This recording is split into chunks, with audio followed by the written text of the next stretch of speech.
Hey, welcome to another episode at Addiction Kitchen entitled Chairman of the Never Bored. This is a podcast where we dive deep with visionary leaders and experts who bring passion, purpose, and persistence to the epidemic world of addiction. And today we're honored to welcome someone who truly embodies that spirit, Dr. Rick Dunn, the longtime chairman of the board of Fresh Start Ministries of Central Florida. Dr. Dunn has faithfully served in this role for over 25 years, helping to guide and strengthen a ministry that's been transforming lives for decades.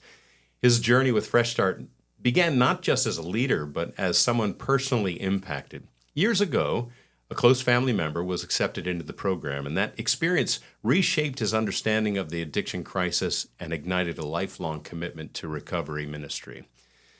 But what sets Dr. Dunn apart isn't just his leadership, it's his giving heart, his unwavering dedication, and his constant presence in the day-to-day life of the ministry. He's not just a chairman who shows up at meetings. He's deeply involved, from walking alongside staff and clients to championing the mission in the community. His vision and his faith have helped sustain and strengthen Fresh Start's foundation, carrying forward the legacy of founders Joe and Kelly Cordovano, who served faithfully for 38 years.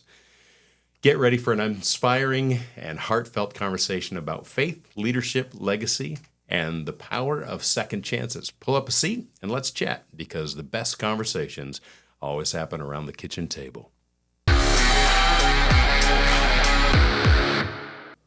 First of all, Dr. Dunn, I always call you Dr. Rick, because it's like in between. It's like Rick is like a first name, like I know you, and then Doctor is the respect I want to give you. And here on this table, we'll just be on our normal conversation one-on-one. Okay, great. Rick, if that's okay with you. Absolutely. I knew you would say that, but I just thought I'd lay out the ground rules here. First of all, you've been, the title of our episode is Chairman of the Never Bored. And of course, you're the chairman of the board of Fresh Start Ministries. You've been with this organization for how many years? Over 25. So a couple decades plus. And you have seen a lot of just growth, great stories, maybe a few sad ones. You've seen some incredible impact on the community, on people's lives. And I really wanted to dig into that, just some of the stories that you have, some of the experiences that you have had. And with you and as the chairman, your leadership is just awesome. I was talking to one of the other board members just not too long ago, and something had happened in the boardroom, and they were commenting, man, I can't imagine anybody else being the chairman of the board. The way that you handled it was just like, I've been here before. This is not my first rodeo. So, and it's great to have that experience. I mean, not only experience in life, the experience of running your own doctor's office and your business and your staff. You can really experience that desire for us to want to take care of people and truly minister to people. And the fact is that you have such an impact in your community, but to have somebody like you who also has an incredible faith, a deep faith, and the way that you steer us towards focusing on Christ being the center of our business and our actions is just awesome. But what I'd like to do is I'd like to go back into the beginning, 25 years ago, when you came on board, and tell me first of all, where was Fresh Start at that time, in the status of compared to where we are now, and what was it that really drew you to for the most part being a part of the organization? Good questions. Well, Fresh Start was introduced to me by a person who I met randomly at a Christmas party, believe it or not. And she had experienced some problems with her son. And the first basically sentence out of her mouth was, if anybody needs this type of treatment for their loved one, then Fresh Start is where to go. And I got all the information from her. I couldn't even tell you her name. She was God sent to me at that time in my life because we did have a loved one in our family who was struggling with addiction. And I had no knowledge. I mean, my background is medicine and dentistry, but still I had no knowledge of this particular disease at all. Yeah. So I was desperate, and we made contact with Fresh Start and got our loved one in to the ministry. The program itself was a 12-month program then, as it is now. And I think they had maybe 18 guys in the program in a rental house. Well, 18 guys in the rental house already is against Orange County code. Yeah. So it was functioning under the radar. Let's put it that way. On top of just the human code of putting 18 guys Right. in the same building. Can you imagine? In a small house. Well, there were no bunk beds. It was quad beds all the way up to the ceiling. Oh. But anyway, the program itself was amazing and did an amazing job for our family. So that's how I got involved some years ago. But the part that fascinated me, other than watching my loved one come out of this reasonably well, was the business aspect. There was so much more that Fresh Start had to offer to the Central Florida community. I felt that it would be a shame to let this ministry stay at the level it was at, and it would be a shame to let Fresh Start kind of go by the wayside if it didn't have proper funding or the founders got sick or couldn't do it anymore or whatever. So my business mind went into work, and I wanted to get involved somehow just to make sure this wonderful ministry was not going to go away. And there was a board structured already. There was a board. It was pretty inactive, really. Yeah. So I thought that I had something to offer there, and just kind of stuck my nose into it and became involved. Yeah. Joe and Kelly Cordovano, the founders, were very receptive and welcoming to me Yeah, I'm sure. to be on their board, and I just kind of stepped into the role of chairman and have kind of been there ever since. Wow. You have seen a lot of changes, but I'm sure. What are some of the things that you're glad haven't changed? And then let me know some of the few adjustments, as obviously, as I say around here, the world moves quickly. If we don't move with it, we're going to be left behind. So we've got to constantly be thinking about that. Although there are some non-negotiables. There's some things that don't change for the very reason that they work and that they have been tried and true. And so what are some of those things that you go, these are the core values that as Fresh Start, in that board meeting, you've realized, okay, these are not things that we adjust. What are some of those things that are, and I'm talking about that core value that, keeps our company together and keep us on track? Yes. Well, this is a Christ-centered ministry. And whether we're in a board meeting and not having a whole lot to do with the clients who are undergoing rehab or directly with the clients, Christ has to be the center of the equation for whatever we do. Mm-hmm. So that is the core. The other core is I saw way back when this wonderful program where they had our clients who were, it's a men's program, they had them accept responsibility right off the bat, which I'm all about. Mm-hmm. No coddling, no quick fixes, no 30, 60-day things like that. I knew this was a big-time disease that needed big-time solutions. So I like seeing that part of the program not changing. And again, I give credit to Kelly and Joe for they took the principles from a program that they were associated with in South Florida, out in the country, brought it to the city of Orlando. So there are going to be some differences when you bring it to a city as opposed to out in the country. But they did it. They did it well, and I just like the fact that the program itself doesn't need to be adjusted too much from day to day. Now, every individual who is admitted as a client has to be treated as an individual. Their problems are all unique and different, and so the program. I know the individual has to adapt to our program somewhat, but also we have to take into consideration all the nuances of what has happened in their life as well. So I like that part of it quite a bit.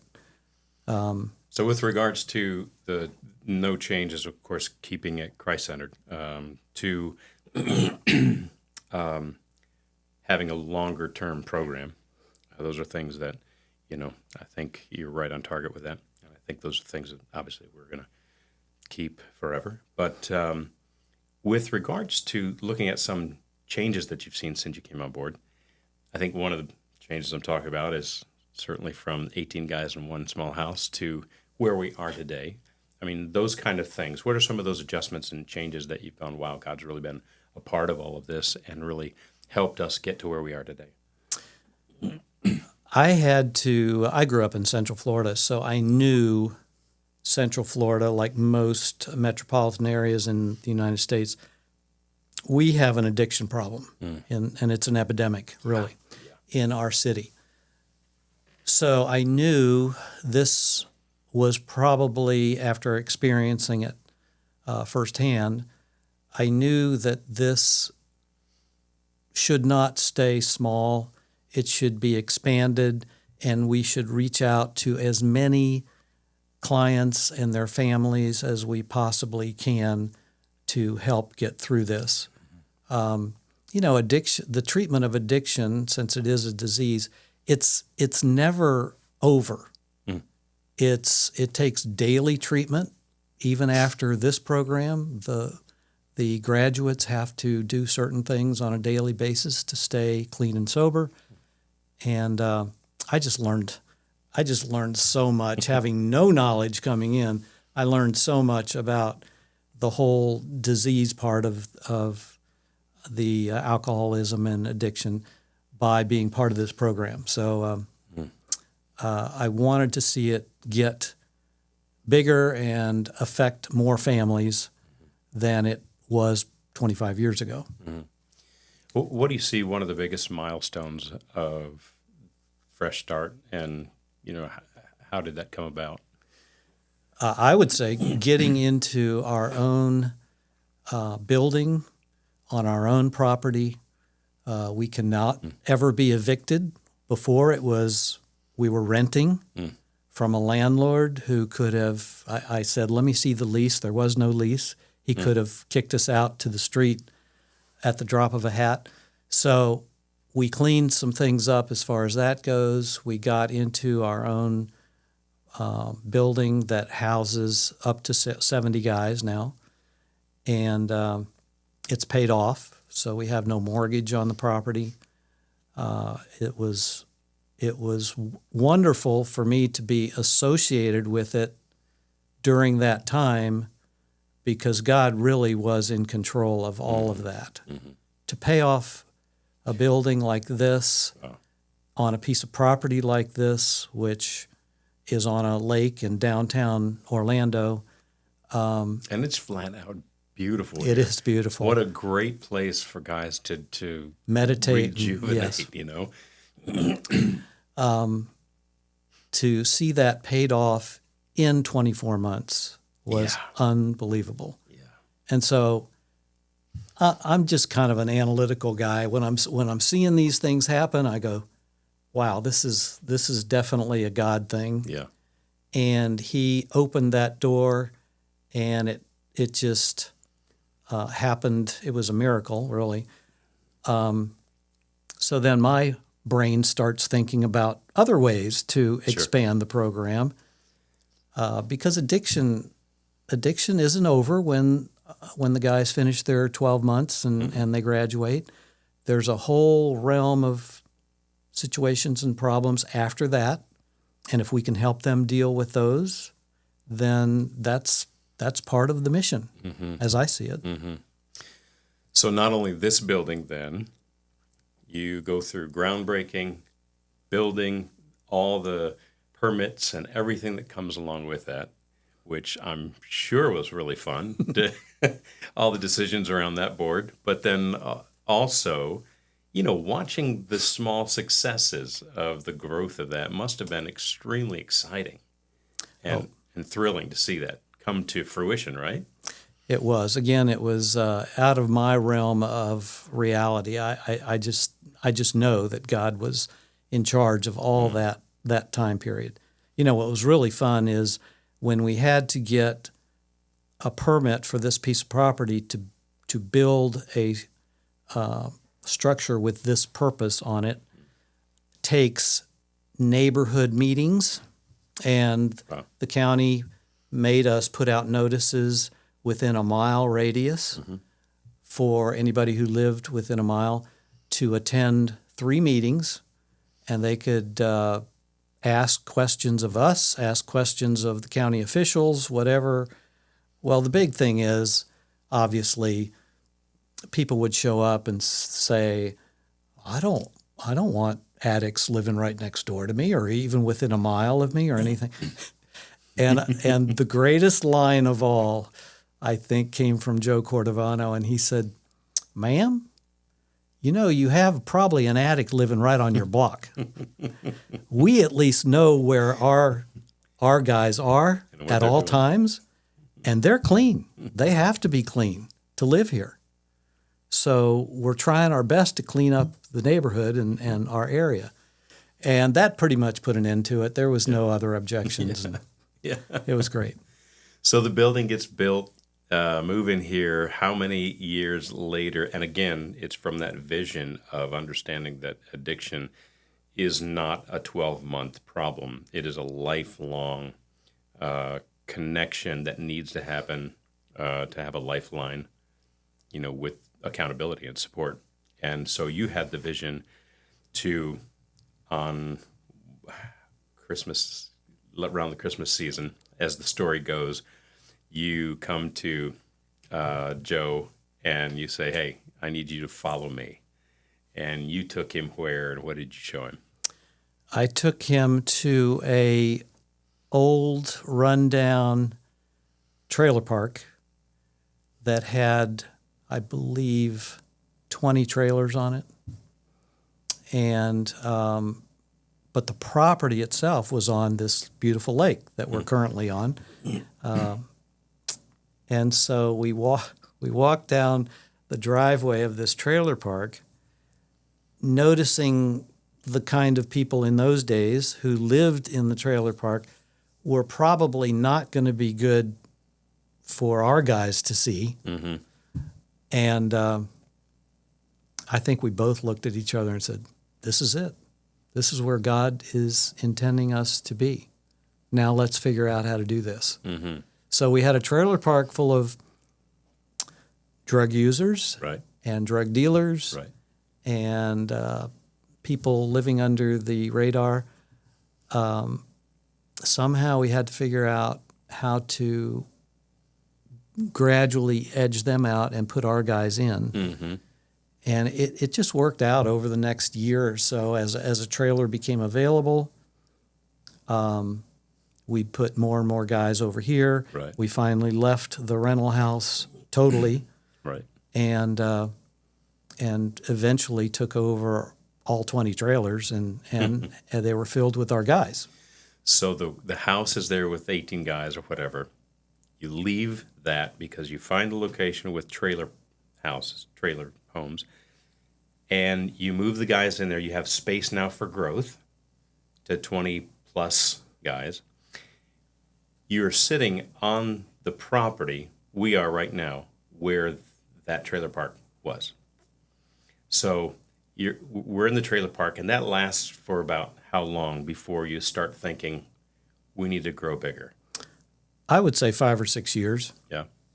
But believe me, this trailer park was not modern in any sense. So it needed some help. Oh, constant repair work, constant plumbing issues, things breaking down, windows breaking, all kind of stuff. Mm-hmm. And not because of anybody doing damage, but it was just old. Yeah. And it had been here since probably early 50s, maybe. Wow. The trailers were not movable. They were no longer, you couldn't hitch it up and move them out of here. So they were stuck. But anyway, we got the board together and started designing a wish list of if money was no object, mm-hmm. what kind of building would we be able to put here? Now we had to check with the county for coding mm-hmm. and building codes and all that kind of stuff. But so we came up with a design, and we found a builder who cut his profit margin down very, very low. Good Christian man. Wow. And then we had to move the trailers and move our guys out of here for about a year and 2 or 3 months while the building was being built. Mm. Luckily, one of the board members at the time owned a little motel in the worst part of town. Mm-hmm. So we moved our guys over there, and it all worked out. It was, like I said, this was a God thing, and it's been that way mm-hmm. for my whole time, 28 years, associated with it. Is your was it during that time or maybe another time where you had one of the most challenging decisions to make in this, journey? What did that look like? Well, we had to finance this building. First of all, that was a big challenge. We had never taken on debt like that, even when we bought the whole trailer park. Yeah. To take on a mortgage on this building was huge for us. It took a leap of faith. We lost board members over that decision, and when a couple board members made it their job basically to get this mortgage paid off as quickly as possible, they hit up every person they knew in the Orlando area, and like I said, it got paid off in 2 years, wow. which was unbelievable. Nobody ever imagined it, and we're looking at it when that day happened like, mm-hmm. man, if we can do this, what's next? Right. Only something that God can do. So let's talk about what's next.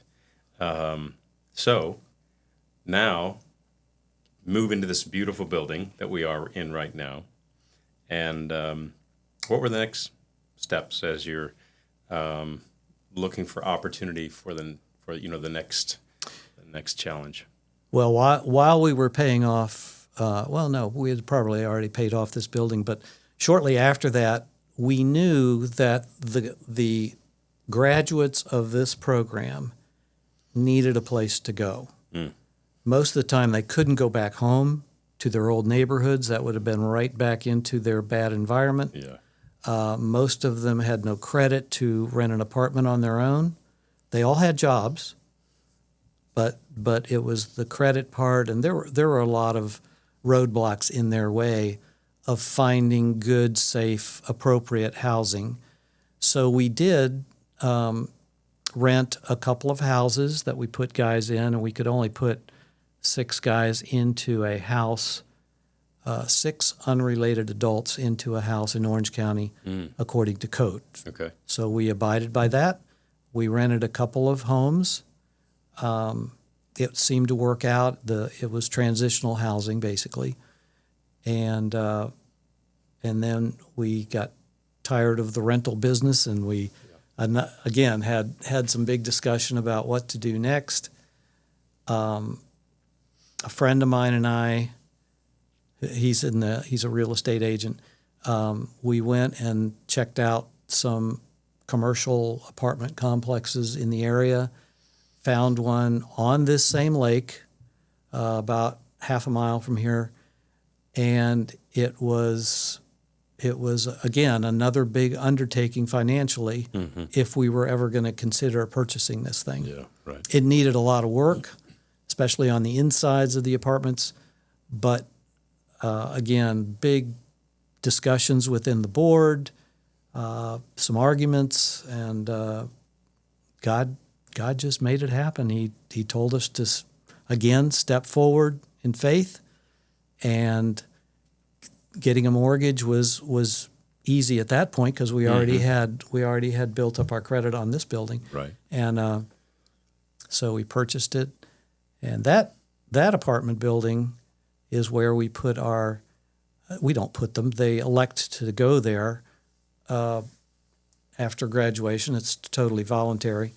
It's called Sober City, and it's a 20-unit apartment building right around the lake, and it's really perfect for our needs.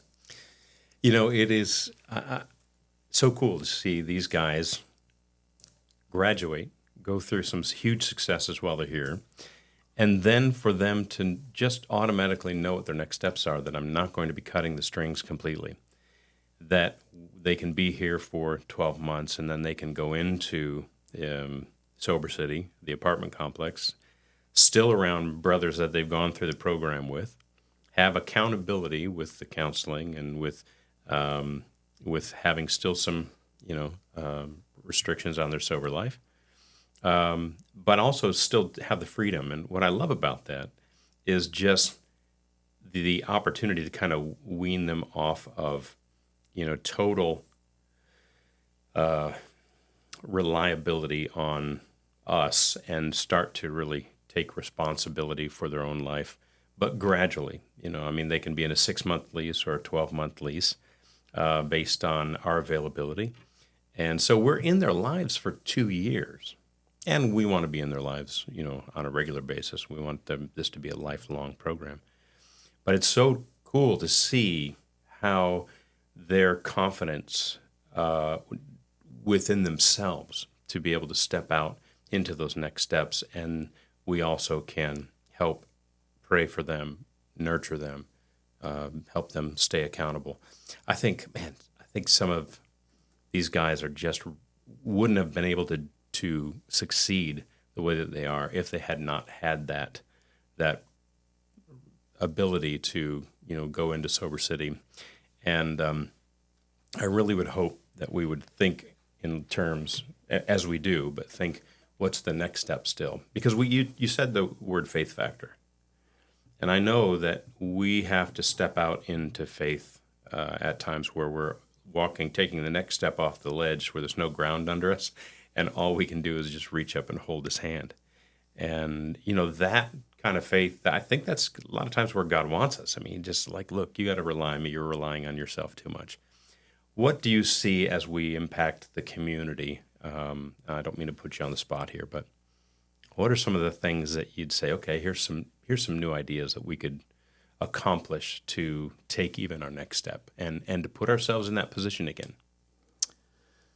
Well, I think that a lot of people who are struggling with alcoholism and addiction out there are already family men. Mm-hmm. They already have a wife and kids at home, and they struggle. And the family is about to implode if they don't do something. I would like to see us either create, not alter the program, but create an environment for families to be able to maybe stay closer together during the rehab treatment, and if that means providing appropriate housing and the environment itself is maybe other families close together. To me, that's a big need for sure, because most of our guys, I think, are either single or divorced, and but I do know that when families are struggling with this, that's a big deal to split up a family, to take the man out of the household, and for a year, that's a big deal. So if we could somehow get around that and still provide the kind of treatment that we know works, then that would be big. Yeah, I'm really happy to hear you say that, because I think I liken it to just a military base, not the military side of it, but when the families all move on the base. And I've had friends who've had to do this, and the camaraderie that they build within that common denominator with the other families is a sense of support, a sense of safety. And to create those communities, that's a strong passion of mine as well. Yeah. To how do we then also in that provide benefits for them, whether it's helping them with their finances or helping them with parental counseling or marriage counseling or all kinds of things, help them with their faith. That is really talking about that lifelong program. And I think there's so many things like that we have the ability to really reach out. And when you extend that further to, this is a disease that not only affects, in this case, the man of the household, but it affects the whole family in a variety of different ways, negative ways. If we can help in that regard, because family members need to learn what to do and what not to do, and enabling is a big part of addiction. I mean, an addict, I've heard, almost always has an enabler, right? And oftentimes it's their spouse or a sibling of some sort. So, we can provide treatment to families. It would be like any other disease. If a family member was diagnosed with, let's say, cancer, you wouldn't try to treat that disease on your own. You would take them to a specialist. Right. Well, the people here at Fresh Start, the counselors, the administrators, they're the experts. They've dealt with this for a long, long time. They've seen every possible scenario. And this is where a man needs to be to get treatment that's probably not going to end up in relapse. Let's put it that way. We have a good success rate, and we want to keep it that way. But for families too, they need to know their role in this whole treatment process. Yeah, that's why one of the reasons why we do have weekly family counseling, which is great. It's open to anybody. So if anybody's looking for just to sit into a group of like-minded people who maybe struggle with codependency, enabling, those are huge factors that we've realized that we've got to have them a part of this so that they can support the people and loved ones that are in the program. With over 20 years of leadership here, how do you feel that the perception in the community and even nationally has changed over the years of drug addiction? And then what have we done as a company to kind of address that, if that makes sense? Well, I grew up in this area. Went to high school right up the street. I never tried any drugs as a kid.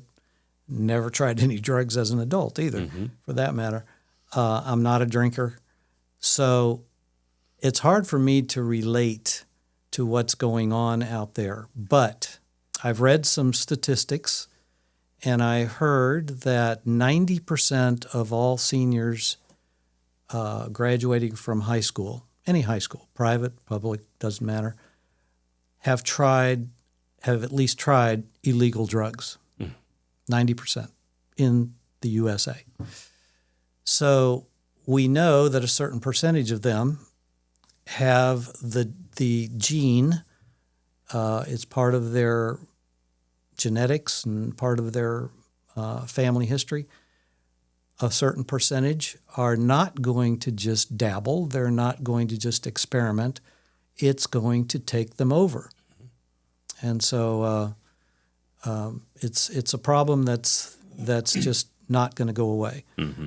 So I just think that as a community we need to do a better job not taking the easy way out. Like, for instance, in the state of Florida, every year I was asked to sign a petition just the other night at some art festival to legalize marijuana. Well, how many times is that going to be on the ballot? Right. Well, they're not going to give up. Right. Obviously, it's going to be a yearly thing, and we know that marijuana is, well, people in the rehab business are losing the public relations war on that one, right? Because the people who want it legalized, they realize there's big bucks to be made, and let's just legalize it. It's harmless.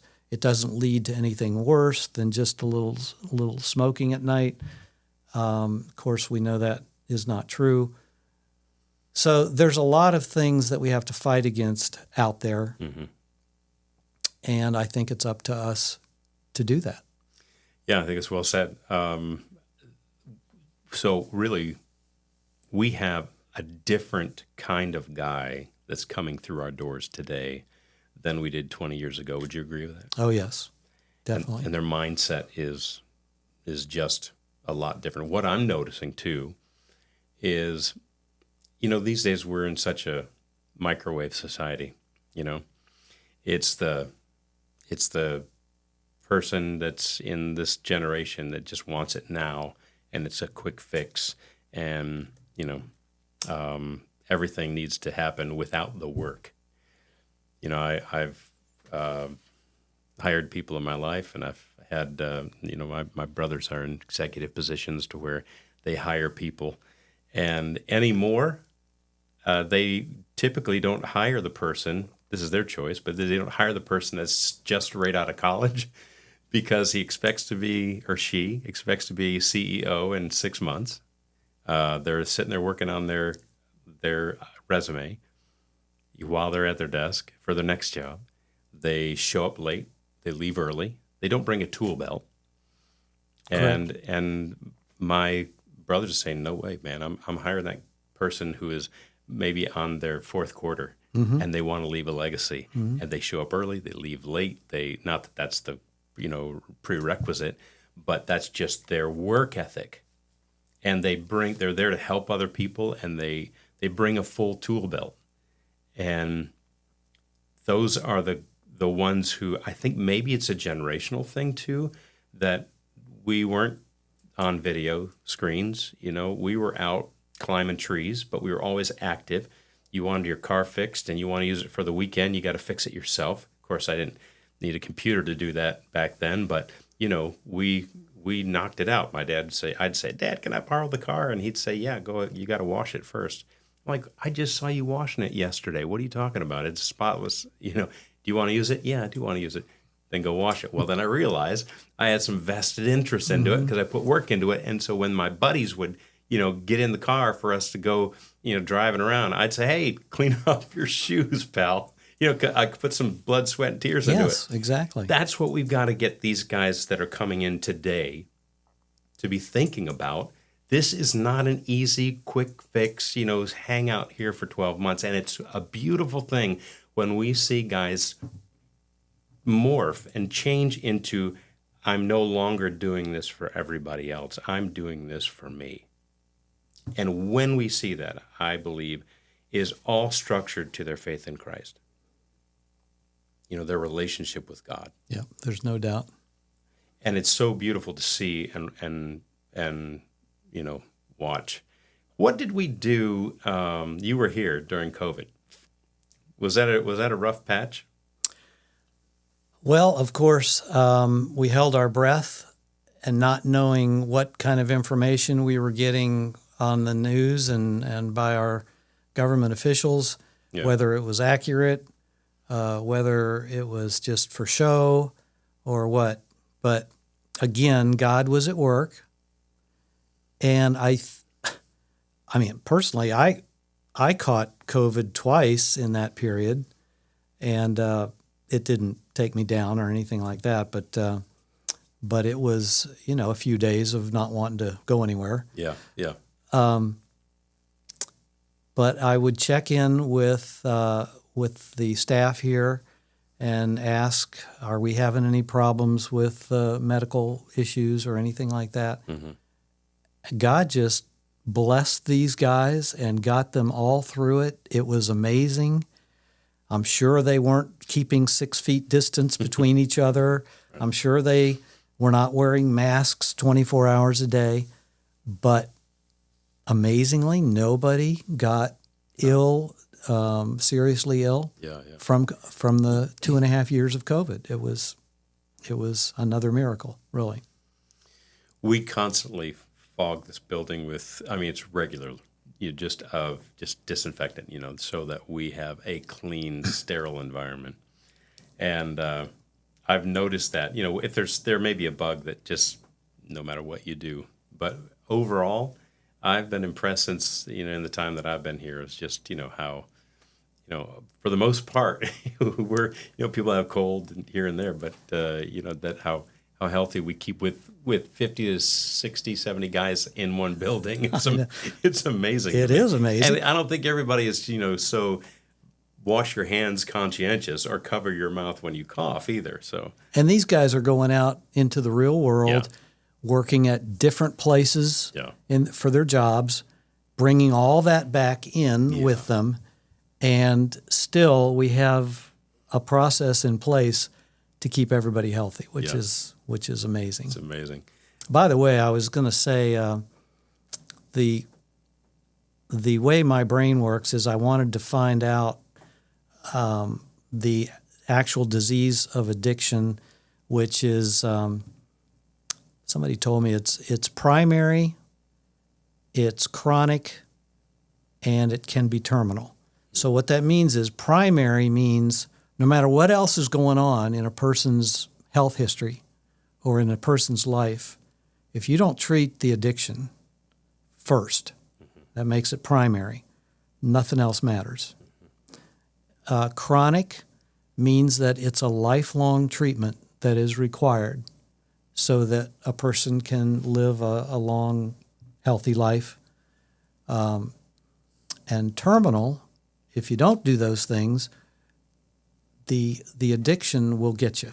Mm-hmm. That will be the cause, because you don't hear of anybody dying of old age who's been a lifelong drug user. Right. It's just not happening. Yeah. So that's a good point. That's the disease part of what we're talking about.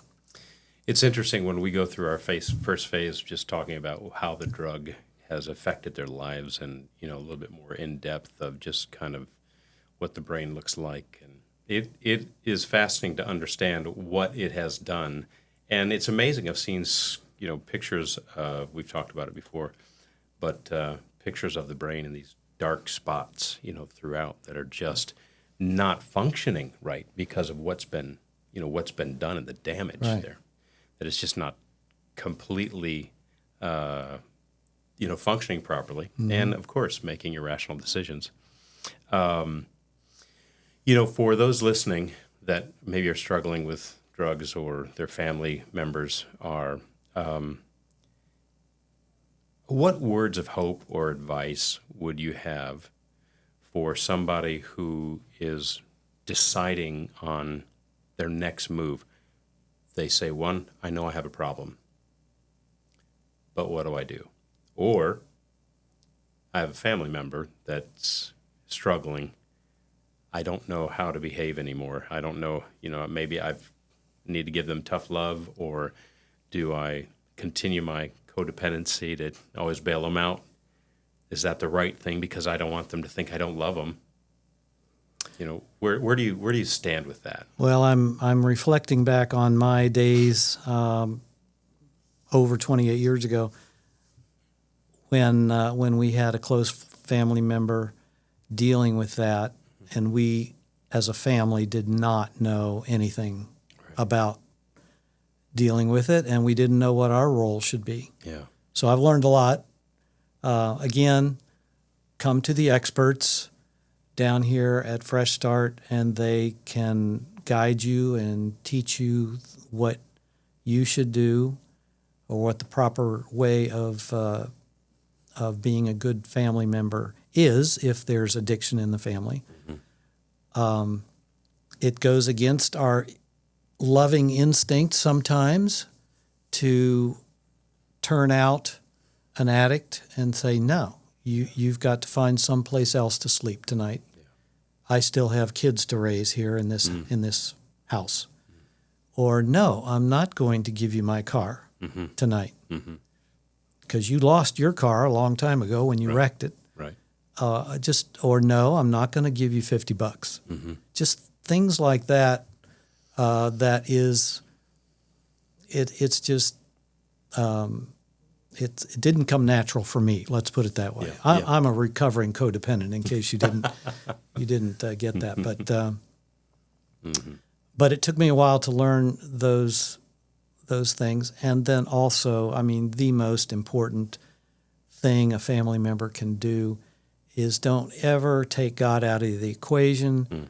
Keep praying morning, noon, and night. And turn that person that you love over to God, and trust that He will take care of him. That's great words of wisdom. As we're just to shift gears here real quick, as we look forward to the next steps of Fresh Start in the future, how do you see our board functioning?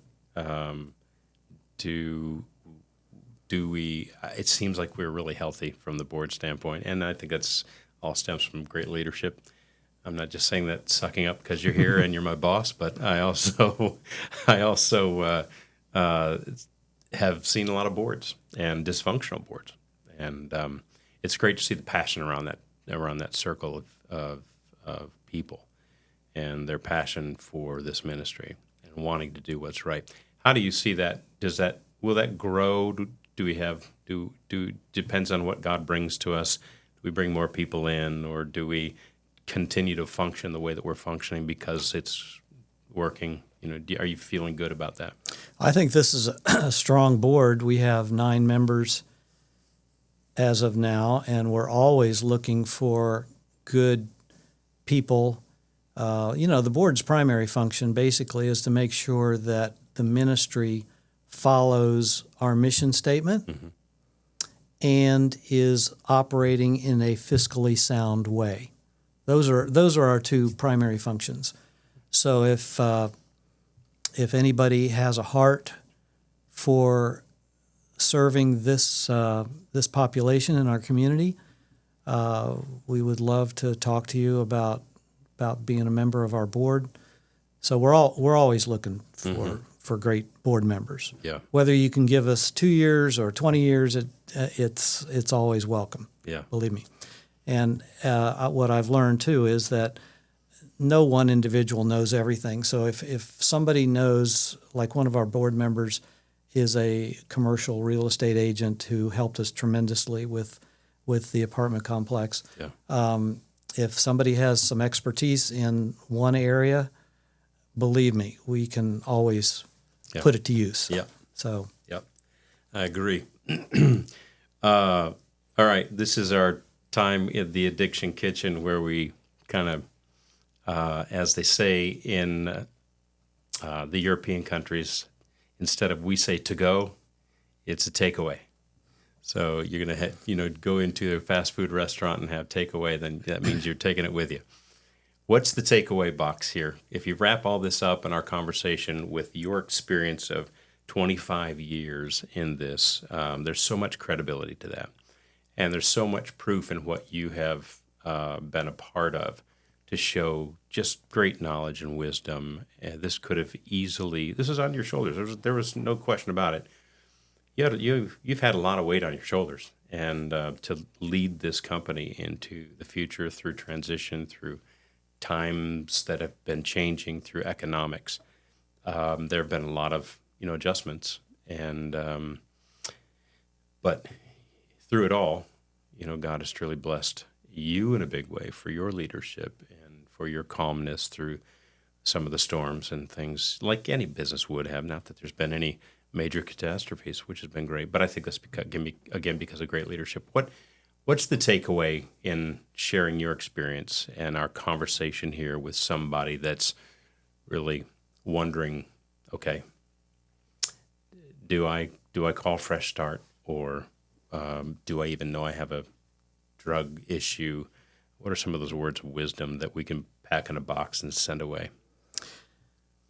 Well, again, this is all learned knowledge over the last couple decades, but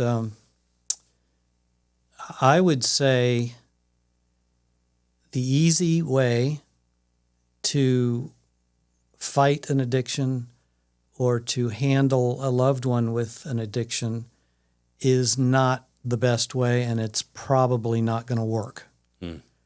You've got to look for a program that is based on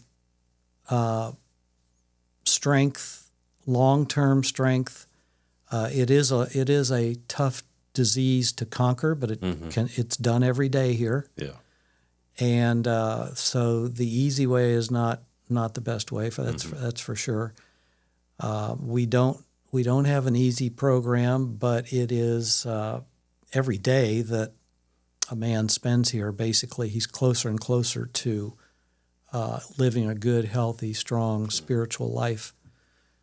The other thing is, and the biggest thing, is to bring God into all of your decisions regarding addiction.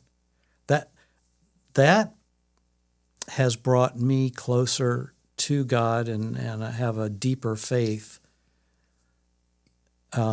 being associated with this program than anything else, than any church I've attended, than I went to Catholic school all the way up through high school. Any of that. Yeah. Nothing compares to, for me, individually, for me as being associated with this ministry.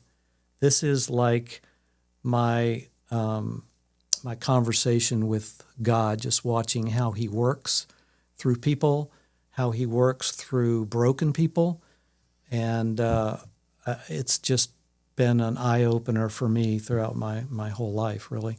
So that's my takeaway. I don't know if anybody else can relate to that, but I think that's exactly what people need to hear, and I couldn't agree with you more. And that's a lot, and that's a couple things that are pretty big, pretty big meals. So thank you for sharing that. First, I want to say thank you so much for being here and doing this, sharing your experience. But I also want to thank you for you're an active board member. I think it's easy to be a remote board member. And, when we have special events and things here, man, you're always right there in the front row.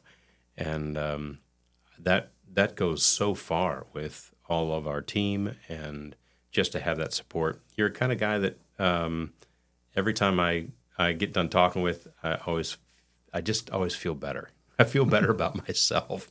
And I want to thank you, because I think that's really who you are. But I really thank you for your tenacity and your drive to stay with this board.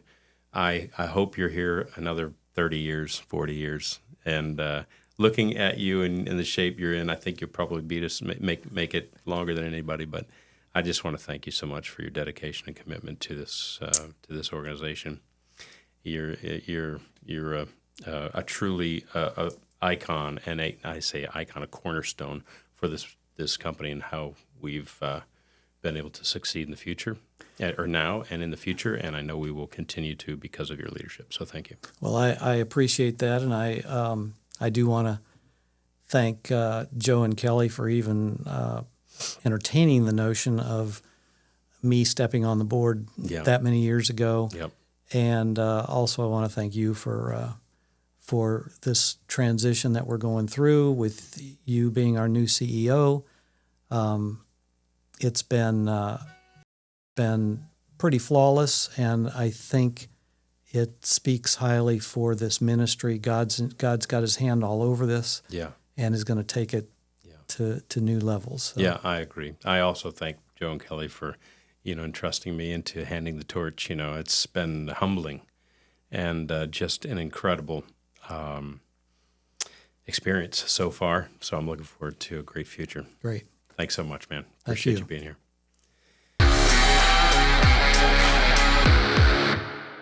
Hey, are you interested in becoming a title sponsor of Addiction Kitchen? Reach out to us using the contact information below and we'll be in touch.